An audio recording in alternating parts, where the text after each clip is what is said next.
Today, we're going to have a discussion because of a question I got about someone who lacks the confidence to do a business deal to buy a small business. So, we're going to tear into it and get to the heart of this question of what can you do to have the confidence to do one of these deals? I'm David C. Barnett, and you're tuned in to Small Business and Deal Making, the podcast, YouTube channel, and blog where I talk about buying, selling, financing, and managing small and medium sized businesses while controlling risk. So, if you're looking to take control of your future through buying a business one day, or if you already own a business and you're looking to grow or exit, you've come to the right place. I talk about interesting things, I talk to interesting people, and I answer your questions every week right here. So, be sure to hit like and be sure to hit subscribe, and let's get to it.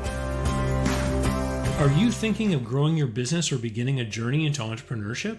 Take a shortcut to success by buying an existing and profitable business the right way.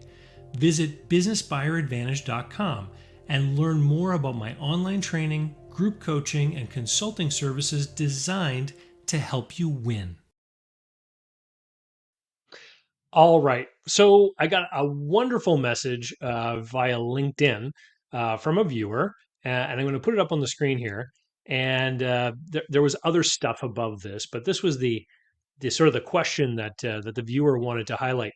And he says, "I have thoroughly enjoyed your content and have deep desires to acquire." And then in brackets, he says, "and have liquidity reality to do it with over 500,000 in liquid assets, and have thorough industry experience with a specific kind of MBA. Yet, however, I find my biggest obstacle is fear and confidence. Have you heard this story before? And if so, how have you heard people work through it? Content, mentors, investor, partners, etc. Thanks again. I really look forward to your content, especially on the mental aspect." And this one comes from Raleigh, North Carolina. And I did a quick Google search for the most common male names in North Carolina, just to help keep this person, anonymous. And I found that the most common male baby name in 2021 in North Carolina was Liam. So we're going to call this we're going to call this viewer Liam. So Liam asks, how can I develop the confidence to, go and do this thing? And I am not a psychologist. Like, let's get that straight. So all I can do is speak to my experience and repeat things that I've heard from other people. So, and I have read some books from psychologists and about psychology and all that kind of stuff. And I'm going to mention a few of these books that I think are going to be useful for the purpose of this conversation. So first of all, my gut response reaction to the comment was that you develop confidence through doing things, right? I mean, we've heard that before. If you don't feel confident, riding a bicycle, then you practice, practice, practice, and your confidence grows as you execute and you do it correctly. But when we're talking about buying a business, um, very few people can afford to have a learner or a starter business deal that they do, which might result in them stumbling and failing. I mean, that's something people want to avoid, right? And so I started to think about this. I'm like, wait a minute, let me think about the people that I know that I work with that have done these deals, and have I noticed that there is a cohort of these people who have problems with fear and confidence, and how have they overcome it? And as I thought more and more about that, I thought that I needed to educate myself further. So I went and found a book called "How Champions Think" by Dr. Bob Rotella, and all the books that I think are great books for reading, I actually put them together into an Amazon store because it's the easiest way for me to maintain a book list. And if you go to dcbbooklist.com, all together one word, dcbbooklist.com, it'll take you to my Amazon store. And there's a section for books. There's a section just for my books. There's a section for biographies specifically for entrepreneurs, and then some other business gadgets or outdoor stuff that I like that I've thrown in there from Amazon. So these books that I mentioned, you can find them there if you're an Amazon shopper. So I listened to the audio version of How Champions Think, and Dr. Rotella talks a lot about sports because he was a sports psychologist, but he brings in the topics of business and salespeople having confidence and all this kind of stuff. And it was a very interesting read.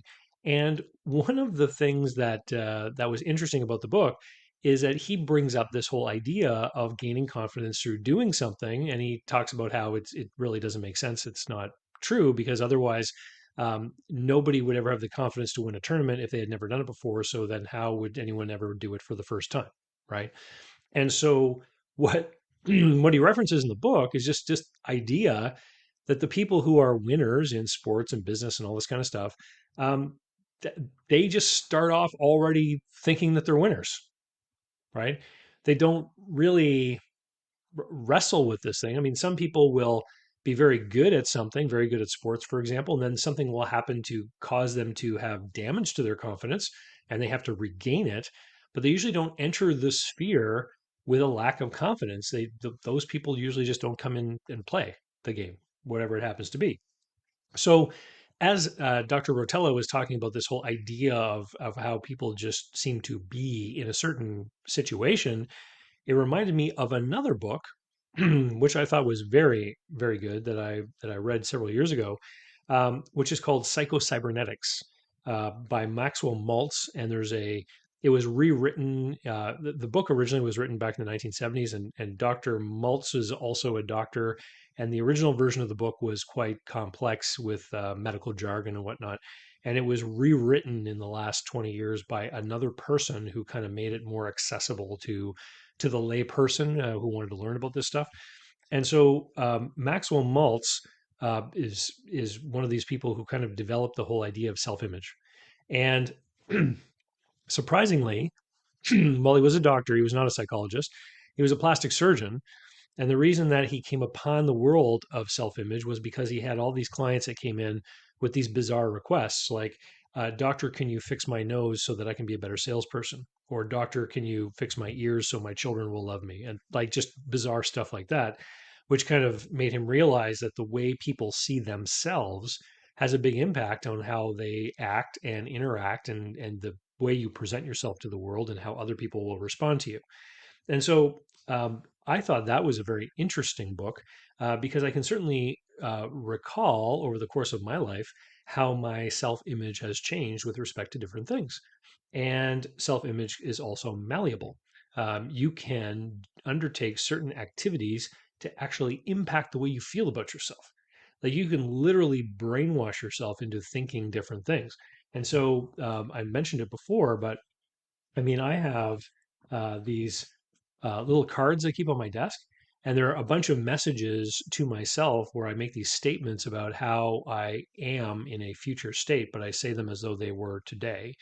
Um, so, one of them, the one that's right here on top, says, I'm grateful for my future. And it's just a reminder to be grateful and have gratitude for all of the things that are down the road for me. And I have other ones in there that say I'm grateful for my children. I have other ones in there about fitness goals and how I'm in great shape and all that kind of stuff. And the one about fitness I put in there years ago. And for those of you who've been on this channel, you know that I've lost a lot of weight and now I'm gaining some muscle and I'm working out all the time.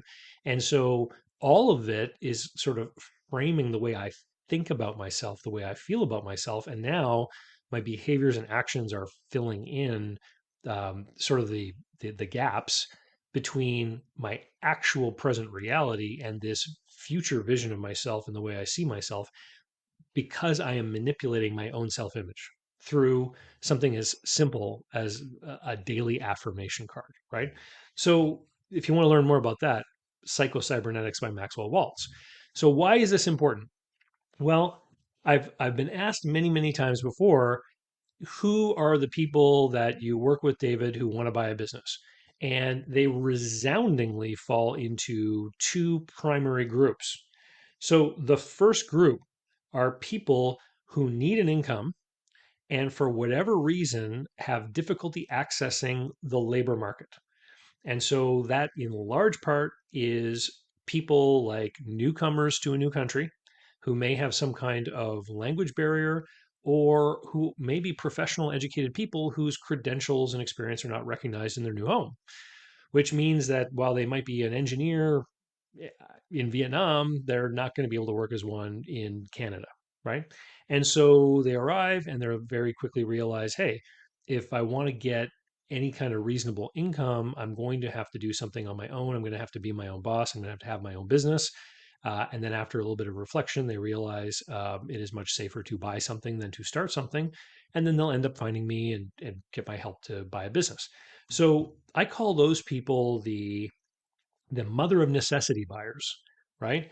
Because they need an income and they have barriers that prevent them from getting an income in the way that a native born Canadian would be able to get one through having better access to networking and maybe education and credentials and all that kind of stuff. Okay. Remember, Liam and all the other viewers, that the vast majority of people are not entrepreneurs or business owners. The vast majority of people earn their living through selling their time in some way or their expertise, right? And so there's a whole world of people who do have really great incomes who are not business owners. They may be some kind of professional, or they may be some kind of, in that Robert Kiyosaki cash flow quadrants ideal, they might be a specialist of some kind, a lawyer who works in a law firm, a surgeon who works at a hospital, or just a doctor who works for the military, right? I mean, that again, a lot of doctors have their own practice, their own business, so to speak, but you could be a doctor and you could be in the army and just get a salary and still be a doctor. And I'm sure that those doctors are paid well, right? And so the whole I want to own a business because of certain reasons, like most people don't fall into this category. So, group one, people that need to, because they need an income that is more than what they're going to get earning, working some kind of menial job. The second group of people who I help buy a business are very different. And so the second group typically are middle career people who have some kind of series of obligations which are very important. So, married people supporting a spouse, they have a house with a mortgage that's due, they have children maybe already who are headed to college soon, they have an obligation towards the kids. And so these people want to be in business, not because they need to. And this is important. And Liam, you fall into this category because you're telling me that you have a liquid net worth of $500,000. So clearly you're not, working some menial job. You've got some kind of, we know you have an MBA. So you've been earning a good salary somewhere and you've been able to accumulate this wealth, right? And so you kind of fall into this group with a couple of exceptions.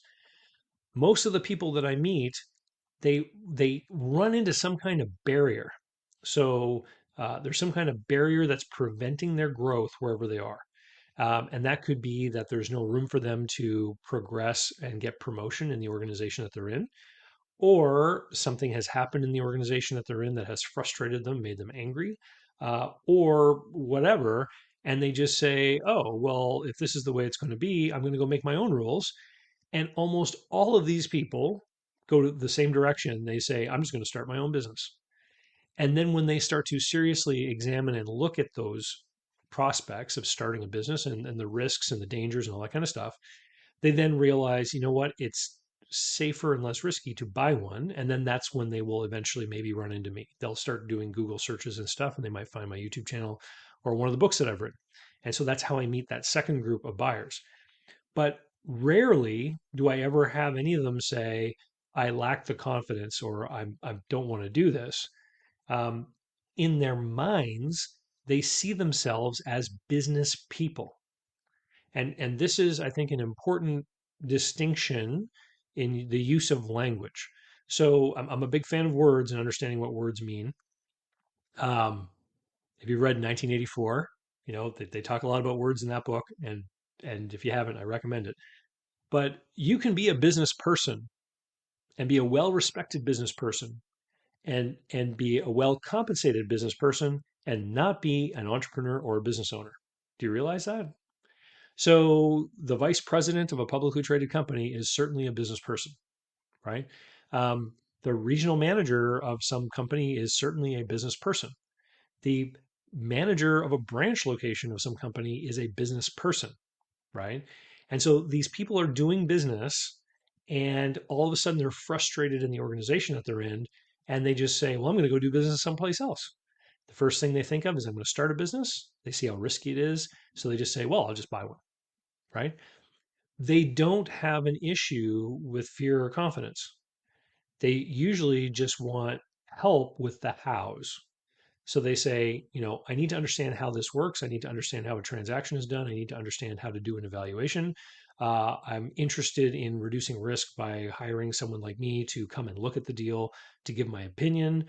They're looking for shortcuts. They're looking to leverage other people, other professionals, etc. And they just do deals, or they don't, or they look at deals and they analyze deals and they don't do them.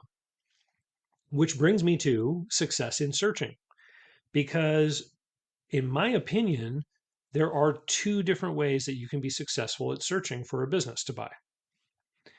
The first one is that you go looking for a business to buy and you buy that business and it's a good business and you successfully make money with it starting on day 2 and you make money with it over a prolonged period of time and somehow get out of it through an exit, sale, what have you, right? And that is the success that everyone is focused on. Everyone thinks that that is the only way to be successful in searching for a business, and it's not. It isn't. Okay. There is a second way that you can be successful in your search. It goes like this. You go looking for a business, you find businesses for sale, you examine the businesses, and then realize that there's a problem with the business. And if you put your money into it, you will likely end up being in a losing situation and you don't buy it. Okay. That is also a successful outcome in a search, because you get to live another day and you save your money. And I am the number one proponent of the idea that I would rather see somebody, work a menial job with $500,000 in the bank versus put their money into a bad deal, right? So we want to be successful in the search. So let me circle back a little bit on some of this stuff because I want to mention a third book. And this is a book by Gene Simmons, bass player for Kiss. And this book came out like 10 years ago. It's called Me Inc. And it would be in the biography section of my bookstore online if you go to dcbbooklist.com. I do earn a commission when you buy books there. It's like a nickel or 4 cents or something, 4%, I think. So in the book, Gene Simmons describes his story. And for those of you who don't know, Gene Simmons is an immigrant to the USA and came over as a child with his mother from Israel, I believe. And like a lot of immigrants, came over with very little in the way of resources or money, and had to find his place in the world, and sort of embarked upon his journey. And what's interesting about the book is that Gene Simmons is definitely entrepreneurial. He's definitely a business person and has helped to monetize everything to do with Kiss in a lot of different ways, right? From lunch boxes to expensive books to all that kind of thing. One of the things he talks about in the book is he talks about how his journey of self development basically led him to jumping back and forth across the fence of employment and self employment. So he had businesses of his own and then became an employee, and then later had a business of his own and then became an employee. And he just kept jumping back and forth across that fence. And the point he was making in the book is that sometimes you can learn to develop yourself and make yourself into a better business person by being within the envelope of someone else's organization if they have opportunities for you to grow and learn and develop yourself. And then you can take those skills that you develop and you can bring them back into the world of entrepreneurship and self business ownership, and take advantage of those things. So he was basically saying the investment is in yourself as a person, right? So um, let me get back to the original question. Let's put it back up here on the screen because I'm going to tie this all together, I promise. So he says, I have thoroughly enjoyed your content and have deep desires to acquire and have the money and have a thorough industry experience. Yet, however, I find my biggest obstacle is fear and confidence. Have you heard this story before? And if so, have you heard of people who work through it? How do they do that? Okay. So ask yourself a big question, Liam. Why are you flirting with the idea of buying a business if you don't already see yourself as a business person who would just simply do the right deal if you found the right deal? There is so much stuff online now that glamorizes or publicizes or um, sort of makes this whole world of buying a business seem really glamorous and cool. And I'm seeing more and more people kind of get pulled in by the gravity of this thing. And a lot of them are being pulled in for the wrong reason.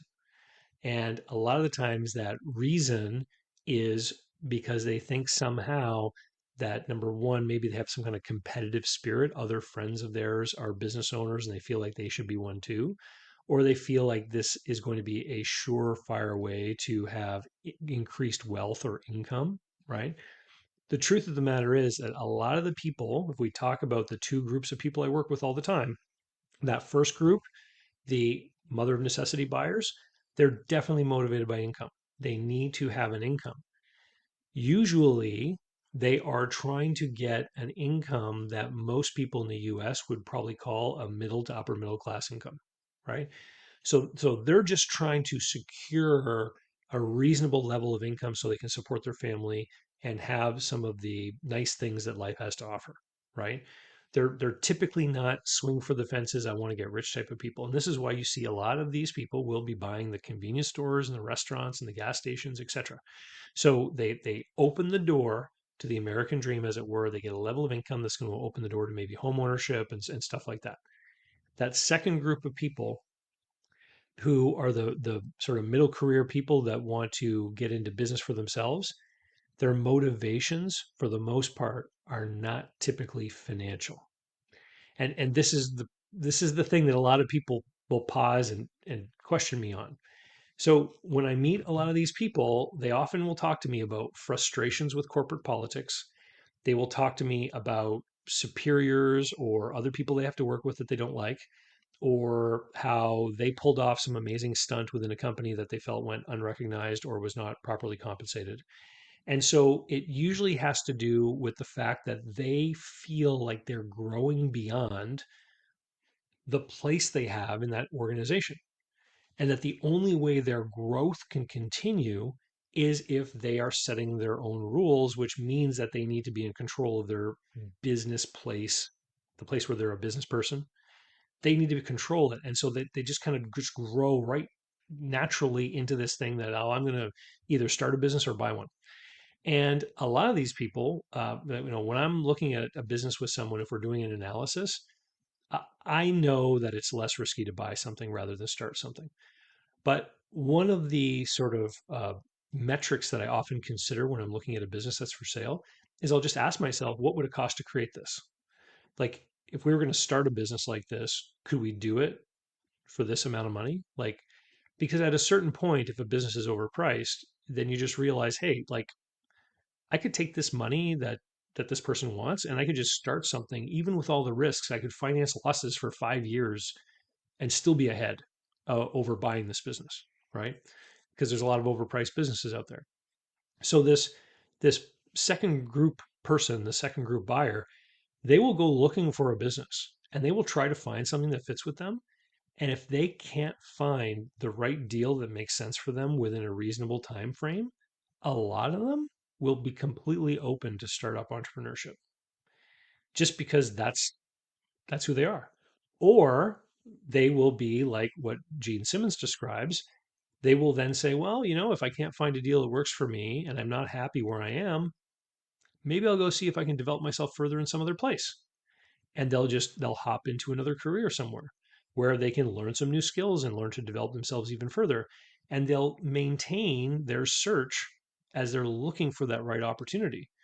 And so I've got clients now that I've spoken to on and off again over 5, 6, 7 years that have changed careers. They've started businesses, they moved on to different things, and every once in a while they come back out and they're like, oh, there's an opportunity here. Let's look at it together. And sometimes they'll end up doing a deal and to buy a business, sometimes they won't. Liam, do not be focused on the need to buy a business. And as a guy who sells consulting services that help people buy businesses and like online programs and coaching programs to help you buy businesses, like, you know, I have a vested interest in people wanting to buy businesses, but I'm going to tell you, don't feel you need to do it because you don't. There's all kinds of ways that you can earn a living. And if you have fear over doing this deal that there could be some personal, deep rooted reasons why you have that fear. You may need to work through some of those things. I'm not the guy to help you with that, right? I'm not a psychologist, but um, it just may simply be that you need to grow and develop in other ways. And don't be afraid of not buying a business, because the worst thing that can ever happen is for you to do a deal because you've applied either pressure of your own or you're feeling pressure from other people that you need to do a deal. And you go looking for a deal that isn't a good deal, and you put your $500,000 of liquid assets into a deal that turns out to be a bad deal. And then you end up with this terrible hornet's nest you have to manage and deal with. That's the worst possible outcome. A deal that is a good deal is going to make sense. It's going to feel right. You're going to see the business. You're going to see how the purchase price makes sense vis-a-vis the cash flow that the business is currently generating. And you're going to see that you are going to be able to manage the business. And you're going to see that you already know ways that you might be able to improve the business because of your experience. And it's that I can improve this business part that gives you the reason to buy that particular business, right? I mentioned earlier that some people will buy businesses and they're not motivated by financial aspects. Like I work with a lot of C-suite type people who want to leave big companies and they want to buy a smaller thing that is going to allow them to have a better work-life balance, for example. Like what is motivating you should be at the top of the list of what you need to figure out. So you actually need to have this written down. What do I want? Why do I want it? What is important to me in life? What does my life look like in 5 years, 10 years, etc.? Describe these things because there could be less risky paths available to you to be able to achieve the outcomes that you're looking for. Now, there is another book um, by Scott Adams, and it's the title is How to. There's a big picture of a foot on the cover. It's in my bookstore too. I forgot to write it down. I'm just reminded of it now. But in the book, he talks about how you can create systems in your life and methods in your life to kind of make sure that things are taken care of such that you continue to have greater and greater accesses to more and more good luck and success. You got to build these systems in your life so that you end up in a better and better position all the time. And that's kind of the guiding philosophy that I have is I will say, this is the direction I want to head. What are the things I can do in my life to make things better for me regardless of what happens? So I mentioned health and fitness earlier.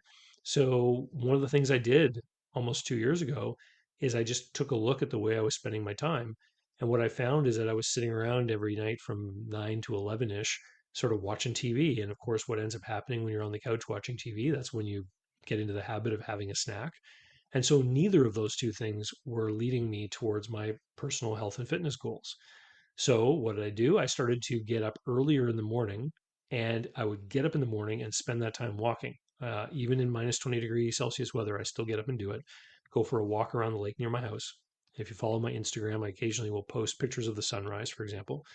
And I'll go and I'll walk around that lake and I'll have my morning coffee and I'll be listening to podcasts or audiobooks. So I'm burning calories, I'm getting fresh air, I'm getting exercise, and I'm feeding my mind, right?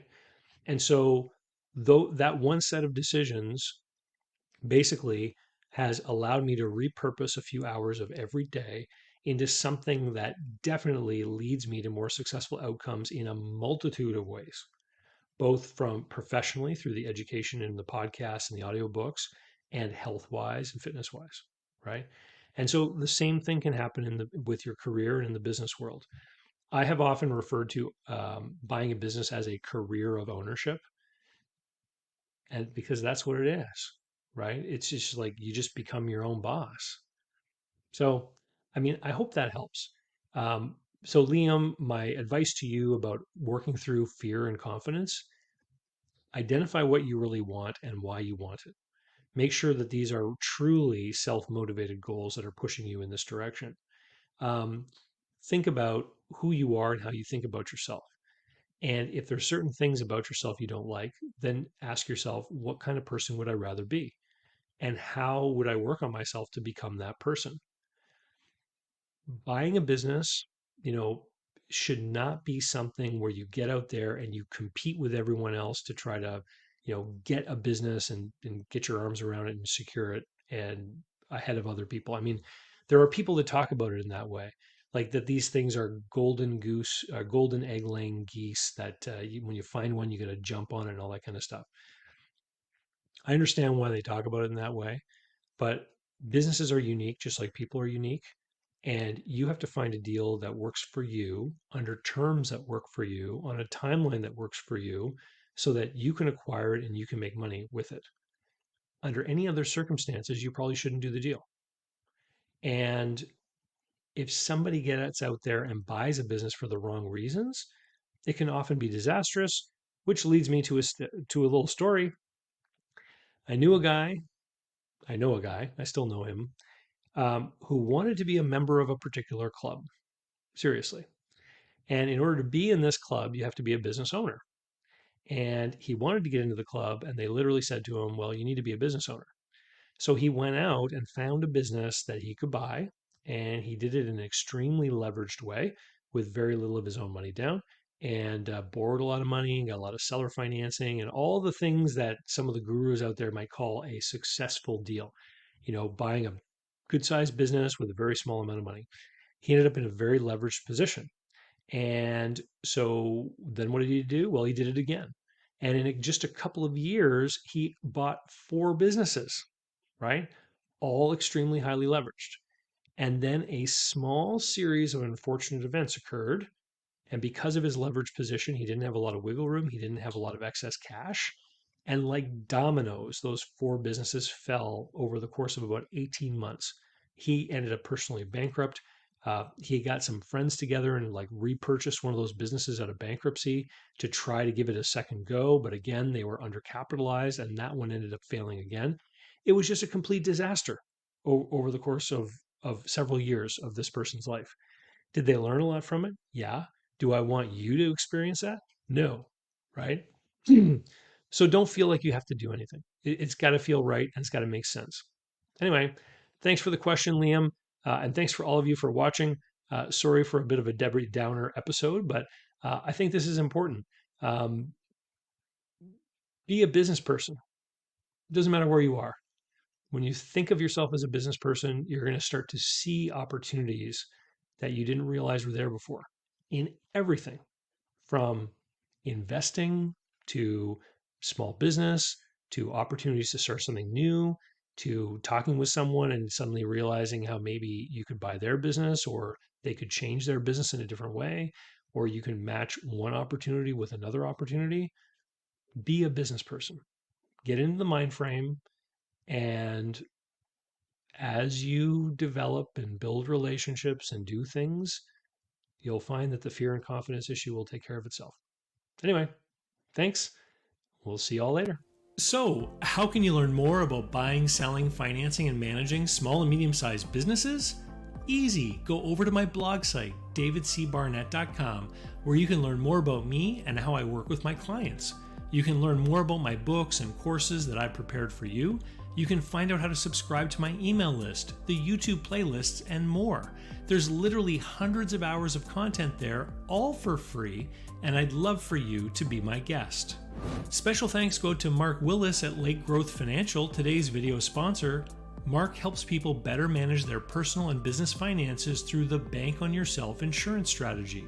This is something I've done personally and I've seen others use it successfully for years. Go to newbankingsolution.com to find all the interviews I've done with Mark and learn more about the advantages of these programs. While there, sign up for a free consultation to learn what this solution might look like for you.